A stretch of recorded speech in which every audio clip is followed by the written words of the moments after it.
बड़ी प्यारी प्यारी लड़कियां। गजल जी हमारे साथ मौजूद हैं। अस्सलाम वालेकुम। कैसी ठीक ठाक है? बहुत अच्छा लगा सुबह सुबह, यू मेड माय डे। लड़कियां क्या सको तो ऑफ कोर्स बिकॉज जैसी आप लगती हैं वही, मतलब आपकी एज तो वही है ना। तो हमारी बहुत ही प्यारी शेफ सामिया, अस्सलाम वालेकुम। वालेकुम सलाम। कैसी हैं आप? ठीक ठाक है? आज हमारे साथ सलमा पर मौजूद। सलमा ज़फर साहब, अस्सलाम वालेकुम। कैसी हैं? अल्लाह का शुक्र। और हमारी बहुत ही प्यारी, अब तो एक्टिंग में भी जनाब ज़बरदस्त काम करी, ब्यूटिशियन तो हमेशा से मशहूर ही हैं, हुमा ताहिर। कैसी हैं आप? ठीक ठाक है? ठीक ठाक। ज़बरदस्त। मुझे बताएं, आप लोग अपने जैसे मैं नानी और दादी के वाले से बात कर रही थी, आप लोग अपने बचपन में अपनी फैमिली की ऐसी कौन सी बुजुर्ग ख़वातीन थी जिनको ना बड़ा आइडियलाइज करती थी या जिनसे बड़ा अटैच थी? मैं मेरा ख्याल है मेरी दादी के साथ, अम्मा के बाद दादी के साथ बहुत ज़्यादा अटैच थी। मोमानी से बहुत अटैच थी और उनके साथ बहुत टाइम स्पेंड किया। लेकिन ये कि उनसे टोटके सीखने का टाइम नहीं था उस वक्त, उनके साथ शरारतें करने का भरपूर टाइम था क्योंकि बहुत लाइवली थी। मैं तो अक्सर ना जैसे आफ्टर दादाबू की डेथ के बाद तो इतनी समझ नहीं होती, बट उनको वो बीच की मांग निकाल के 2 चोटियाँ, क्योंकि मेरे सर पे तेल उन्होंने ज़रूर लगाना, घी मक्खन लगाया करती थी सर पे, तो वो फिर वही चीज़ें मैं उन पे आजमाती थी। तो मुझे आई रिमेंबर कि मैं उन्हें छत पे बिठाया हुआ, धूप है और सर्दियों का टाइम है लाहौर में, तो मैं उनकी 2 चोटियाँ करके हल्के हल्के ना ब्लशर लगा, नेल पॉलिश लगा, तो वो आगे से मुझे कहते थे छमिया ना कर, छमिया ना कर। तो लाइक वो टाइम वो कहते हैं ना आपका गोल्डन era। गोल्डन अभी याद कभी चल जाता है। बिल्कुल। आप किससे अटैच थी? मैं बेसिकली अपने बड़े मामू हैं मेरे, हम उनको पूरी फैमिली बाबा जान कहते हैं क्योंकि वो सबसे बड़े हैं, तो उनके साथ बहुत अटैचमेंट है मेरी अभी भी। लेकिन मैं अपनी नानी और दादी दोनों की, ननिहाल की तरफ से मैं सबसे छोटी बच्ची थी और ददेहाल में मैं सबसे बड़ी बच्ची थी। सबसे पहले मेरे बाद सबसे बड़े भाई थे फैमिली के, तो दोनों के साथ बड़ी अच्छी रिलेशनशिप रही। और बाबा जान के साथ रिलेशनशिप बहुत ही ज़्यादा अच्छी है, तो वो सारे टोटके और सारी बातें अभी भी हम उनसे पूछते रहते हैं। ऐसा मज़े की बात है, हमें कोई भी मसला हो हम सबसे पहले उनको बताते हैं ये हाल है, क्या हुआ, अब क्या करें। उनका एक बहुत ही अच्छा, कितनी लकी है ना कि आपके खानदान में ऐसे बुजुर्ग मौजूद हैं कि जिनको आप कॉल करके रहनुमाई ले सकते हैं। जी जी। और अब यकीन करो, उनसे कुछ भी बोलो कि दर्द हो रहा है, ये करना है, वो हो रहा है, उनका एक ही होता है कि आप वॉक करें।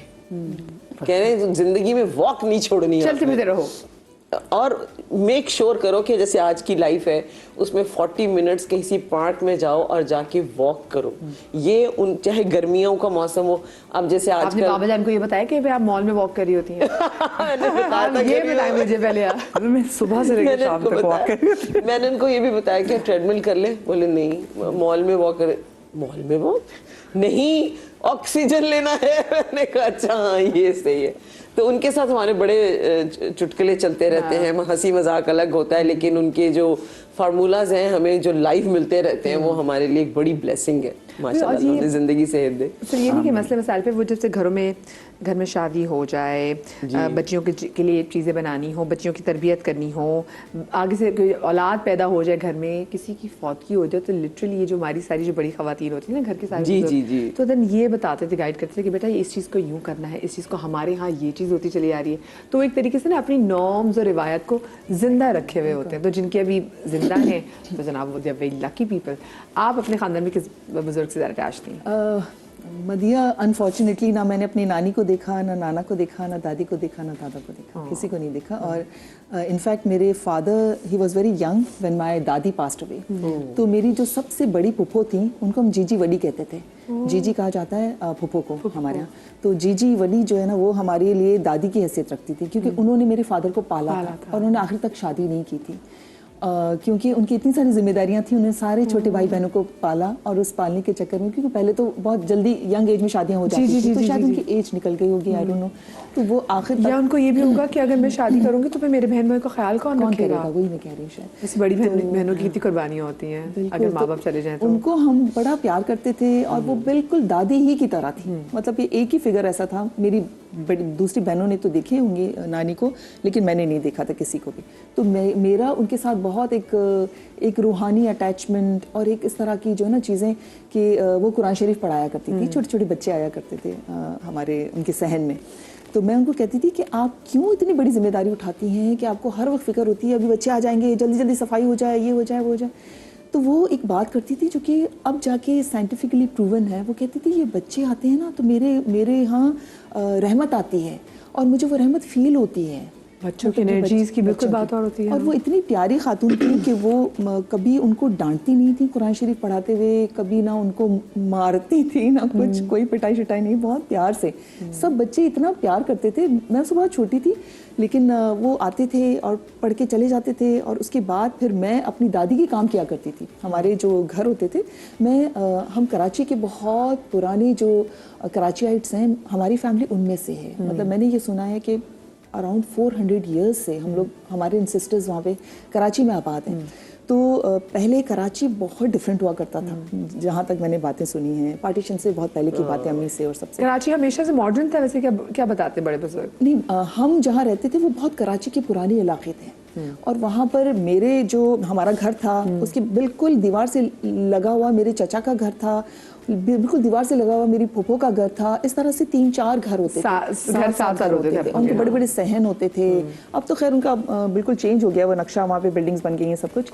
लेकिन उस वक्त इतना अच्छा लगता था जब वो बच्चे चले जाते थे कुरान शरीफ पढ़ के, और फिर मैं अपनी फूफो से कहती थी, जी आपका कोई काम है तो मैं कर दूँ।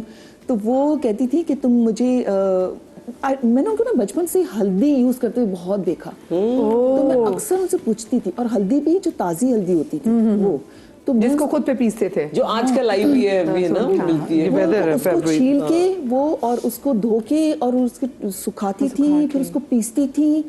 तो मैं कहती थी कि इतनी मेहनत क्यों करती हैं? तो वो कहती थी कि ये इसके अंदर जादू है। अब वो बेचारी समझा नहीं पाती थी। मुझे लगता है वो किसी भी चीज के लिए वो पीती होंगी, खाती होंगी, तो उनको एंटी इन्फ्लेमेटरी है ना। जी तो, बिल्कुल बिल्कुल, कर्क्यूमिन एंटीसेप्टिक है, एंटी इन्फ्लेमेटरी। और अब तो वो टर्मरिक कम देते हैं, टर्मरिक लाटेज मिल रही हैं बाहर ट्रैवल करें तो इतना कुछ। और अब तो कैप्सूल्स लोग ले रहे होते हैं टर्मरिक के पाउडर की। जी जी, वो जो प्योर टर्मरिक होता था वो यूज करती थी उसको पीस के। और तो मैंने बचपन से उनको वो देखा। अच्छा, जब मैं बड़ी हुई जाहिर है तो मुझे भी शौक हुआ कि क्या हर्ब्स हैं, चीज़ें हैं, तो मैं इन पर बहुत पढ़ती हूँ, रिसर्च करती हूँ, मुझे बड़ा मज़ा आता है। मैं अगर टाइम हो तो मैं आपको एक छोटा सा वाकया बताऊँ इससे, टर्मरिक से रिलेटेड, जो मैंने बचपन से जो देखा ना। मैं जब कनाडा में गई तो मुझे टैनिनाइटिस हो गया था, ठीक है। और मैं क्या होता है? ये टेनिस एल्बो जो होती है ना, ओके ठीक है, जो आप कोई भी चीज़, मतलब कि मैं ये सेलफोन नहीं उठा सकती थी, मैं सुबह कॉफ़ी का कप नहीं उठा सकती थी, अपने माइक्रोवेव में रखना मेरे लिए बड़ा डिफिकल्ट होता था। और जब मैं डॉक्टर के पास गई, अच्छा मैं मॉन्टेसरी में काम करती थी, वहाँ बच्चों का काम होता था, बच्चों के साथ हमें बड़ा फिजिकल काम भी करना पड़ता है। बिल्कुल। तो मैंने सोचा मैं क्या करूँ। मैं जब ऑर्थोपेडिक सर्जन के पास गई, मैं ऑन रिकॉर्ड बात कर रही हूँ, मैं कनाडा के ऑर्थोपेडिक सर्जन के पास गई और मैंने उसको कहा कि मैं क्या करूँ। उसने कहा ये एंटी इन्फ्लेमेटरी होता है, और इसमें जब मैंने उससे पूछा, मैंने कहा मेरा तो काम ऐसा है कि मैं तो कर ही नहीं सक रही हूँ कुछ, how long will it take to recover. तो कहने लगा कि इसके it might take 1.5 year, 6 months to 1.5 year completely recover करने में। समटाइम्स इतना मेरा बहुत सीवियर था। अच्छा, मुझे जो है वो बचपन से जो जी वो बातें करती थी ना, ये मैजिक है, जो मैंने पढ़ा तो मुझे लगा कि ये तो हल्दी जो है ये तो मैजिकल हर्ब है, एंटी इन्फ्लेमेटरी, उसमें इतनी प्रॉपर्टीज पाई जाती हैं। मैंने क्या किया कि जो ताज़ी हल्दी कनाडा में मैंने ढूंढी, देसी स्टोर से मिल जाती है, उसको मैं सुबह, मेरी आदत होती थी कि मैं जो वेजिटेबल्स होते हैं उनको मैं उनका जूस निकाल के पीती थी मैं, उसको एक्सट्रैक्ट करके। तो उसके अंदर मैं छोटा सा हल्दी का टुकड़ा डाल देती थी। अच्छा, ठीक है, इतना तो मतलब वो ½ टीस्पून या 1 टीस्पून मिल जाता होगा उसका एक्सट्रैक्ट।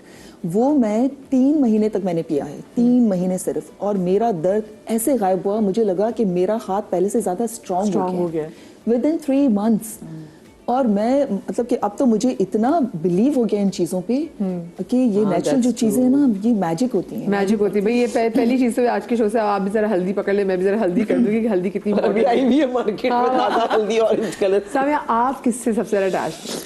अच्छा, मेरा बचपन तो मेरी नानी और दादी के साथ रहा। मैंने कभी अपने नाना और दादा को नहीं देखा, लेकिन मेरी जो दादी हैं वो बहुत ही, कहते हैं ना, देसी, और मतलब उनका पूरा एक टाइमिंग्स थी, जो कि जिसको अब हम लोग फास्टिंग कहते हैं कि इंटरमिटेंट फास्टिंग पे हम जा रहे हैं। मैंने उन्हें जिंदगी मतलब उनकी जब इंतकाल हुआ तो आई थिंक वो 84 ईयर्स की थी, 84-86 की माशाल्लाह, वो उस वक्त हयात थी। उनका एक दांत भी टूटा हुआ नहीं था, और वो उस उम्र में भी खड़े होकर वो पराठे बनाती थी, वो पुलाव बनाती थी, वो बहुत मतलब करना, सफाई करना, डस्टिंग करना।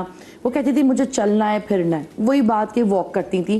वो उनकी घर की कैपेसिटी थी तो वो घर के अंदर ही अपना वॉक करती थी। मैंने उन्हें हमेशा देखा कि सुबह वो उठती थी तो उन्होंने एक चाय ली और कभी भी खाली चाय नहीं लेती थी वो। हमेशा वो कहती थी कि चाय के साथ कोई बिस्किट, कोई केक रस, कोई डबल रोटी, जो भी उनको लेना है वो लें। और ठीक 11 बजे जो है वो पराठा और चटनी रखी 11 बजे।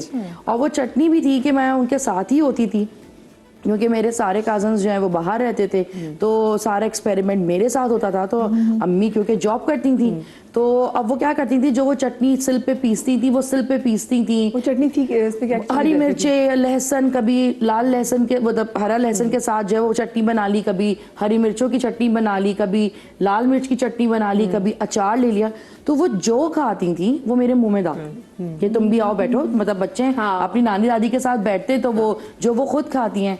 तो वो मुझे जैसे कि बहुत सारी चीजें उनसे याद हैं कि मटर पुलाव है या कोई ऐसा नॉर्मल चावल है, तो वो कभी भी रूखे नहीं खिलाती हाँ, टमाटर की चटनी कि उसके साथ टमाटर की चटनी या घी, असली घी। तो वो जो देसी जो फील है, तो मुझे लगता है कि वो हर तरीके से मेरी दादी का है। टमाटर की चटनी में से अगर आपको रेसिपी आती है ना तो जरूर बताइएगा। मेरी सास इतनी अच्छी बनाती थी, अल्लाह बख्शे। तो वो जब मटर वाले चावल बनते थे ना तो फिर अम्मी टमाटर की चटनी होती है। मैं कहती थी अम्मी मैं तो ये पराठे के साथ भी खा लूंगी। Exactly. अच्छा बनाती। और उनका ये बड़ा था कि बहुत सारे टोटके थे जो वो करती थी। जैसे भिंडी वो खाती थी भिगो के रात में, मेथी दाना पानी में भिगो के वो रखती थी, सुबह उठ के वो चिया सीड्स खाती थी। वो मेरी अम्मी को भी कहती थी कि कम से कम एक वो अपने ऑमलेट बनाया या कोई भी हाफ फ्राई अंडा तो कहती 2 अंडे खाया करो। वो कभी भी एक अंडा खाने को मना करता। जैसे वो केले अंडे खाती हूँ, मैंने कभी जिंदगी में एक अंडा नहीं खाया। कभी मेरी लाइफ है कि मैंने कभी एक अंडा कभी मुझे भी बचपन में मैंने पता होगा, मुझे अभी याद नहीं क्योंकि वो किसी ने आपकी आदत डाली होगी 100%। मैं 2 अंडे खाती 2 अंडे लाजिम है, मतलब एक अंडा हो ही नहीं सकता कि वो 2 अंडा मतलब 2 अंडे लाजमी है। और बहुत सारी ऐसी चीजें होती थी घर के हवाले से, कैसे मच्छर आते हैं कमरे में तो वो लौंग रख दिया करती थी, खुले घर होते थे छिपकलियां आती थी तो अंडों के छिलके रख दिया करती थी। कई मोर के पर भी रखे जाते थे। जब मोर के पर का हमारे घर में थोड़ा मना है, अच्छा हम लोग नहीं रखते क्योंकि वो उसके बारे में अब आई डोंट नो, लेकिन मेरे घर पे मना है। तो हम इनफैक्ट मोर की कोई तस्वीर या कोई स्टैचू या कोई भी कलर आर्ट भी नहीं रख सकते। अच्छा, क्या रीजन है तो बताएं।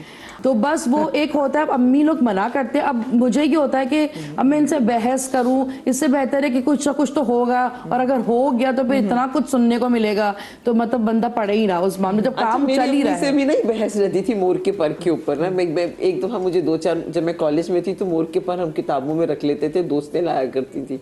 मैं लेकर आई, मेरी अम्मी ने मुझे इतना डांटा। मैंने कहा अम्मी सारी ज़ियारतों पे जाओ, मज़ारों पे जाओ, वहाँ मोर के पर के वो हिला रहे होते हैं, हवाएं दे रहे होते हैं। अगर ऐसे वो कुछ और बने होते हैं, वो शायद हमें लग रहा था लेकिन वो कुछ और बने होते हैं। कुछ और चीजें भी होती हैं। कसम से मोर के पर अभी भी अब्दुल्ला शाह गाजी इतना मोटा मोर के परों का गुच्छा है जैसे वो शायद ब्यूटी सेंस में, लेकिन वो मध्य हमारे तो बिल्कुल सख्ती से, मतलब वो ब्यूटी हो या वो श्यूटी हो, कुछ भी हो, वो सब खत्म हो जाता है। तो आप ऐसी कोई चीज ना रखें जो कि आपकी घर की बरकत में, उसकी खूबसूरती में, उसके पॉजिटिव वाइब्स में खराबी पैदा करे। एक चीज आपने नोट किया, जो हमारे बड़े बुजुर्ग थे ना, ये हमें ना डिसिप्लिन करने के लिए बड़ी बड़ी ऐसी चीजें बताई हुई।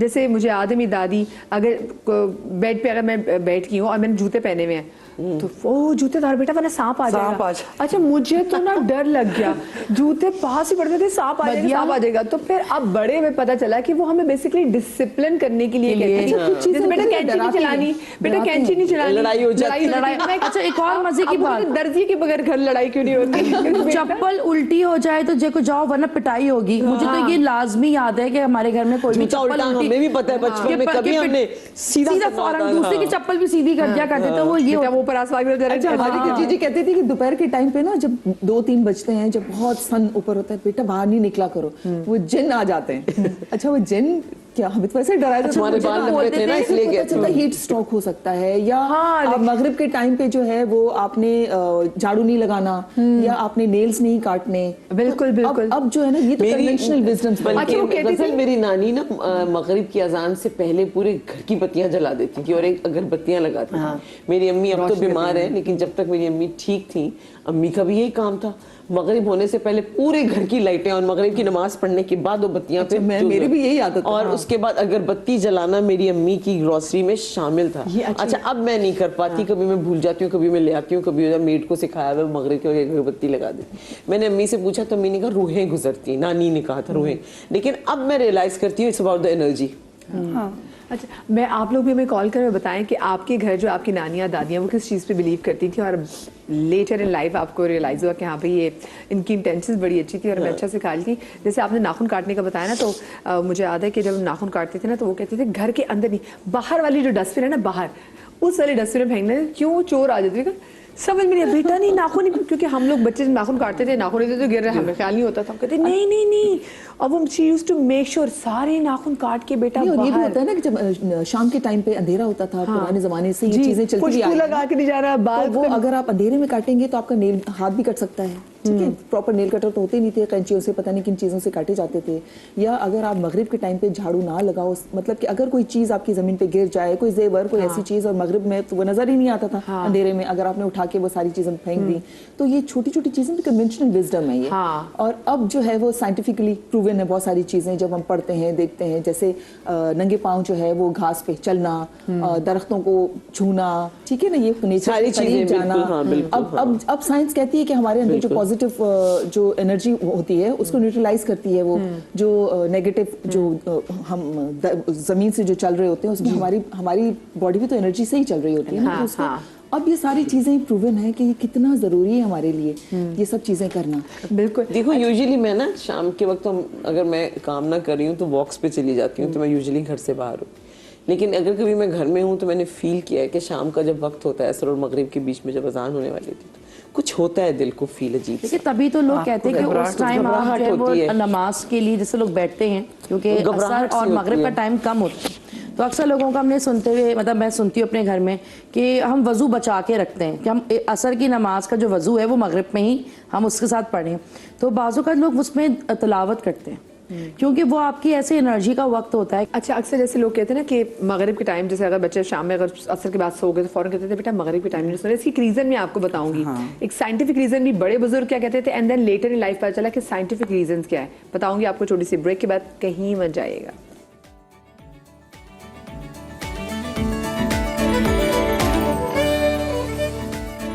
Welcome back after the break जनाब। और ब्रेक पर जाने से पहले, क्योंकि आज हम बात कर रहे हैं कि वो बातें, वो रिवायात जो हमारे बड़े बुजुर्ग हम तक पहुंचाते हैं, उनके पीछे जो हिकमत होती है, स्पेसिफिकली जब मैं अगर हैक्स के वाले से बात करूँ, कुछ चीज़ें मना करते थे, जैसे वो कहते थे मगरिब के टाइम पे नहीं सोना बेटा, मगरिब के टाइम पे नहीं सोना।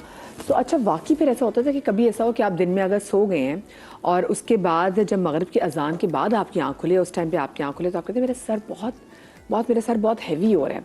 तो फिर साइंस ये कहती है कि जब उस वक्त जब सेट हो रहा था, जब सन डूब रहा होता है, तो उस वक्त ज़मीन से जो ऐसी रेज निकलती हैं कि अगर आपका ब्रेन ऑलरेडी सो रहा हो या तो वो ऑलरेडी वो और क्या कहते हैं ना, उसको स्लो डाउन हो जाता है। So this is one of the reason कि आप कभी भी मगरिब की बात करें, आपको यार थोड़ा सर चकरा रहा है, क्या हो रहा है। सो ये एक बड़ी रीज़न है जो अब बड़े बुजुर्गों को खुद नहीं पता होगी कि जी साइंस कि उसको किस तरीके से सपोर्ट करिए। लेकिन हमने ये सुना था कि भी खबरदार मगरिब के टाइम सोना मनहूस होता है, जवाल के टाइम तक सोना, जैसे मेरी अम्मी कहती थी। और मैं छुट्टी वाले दिन भी सुबह 7 बजे उठ के बैठी होती हूँ, क्योंकि मुझे होता नहीं मेरी अम्मी जवाल कहती थी, मुर्दा उठता नहीं है, तो तुम जो पड़ी हुई हो ना उठ के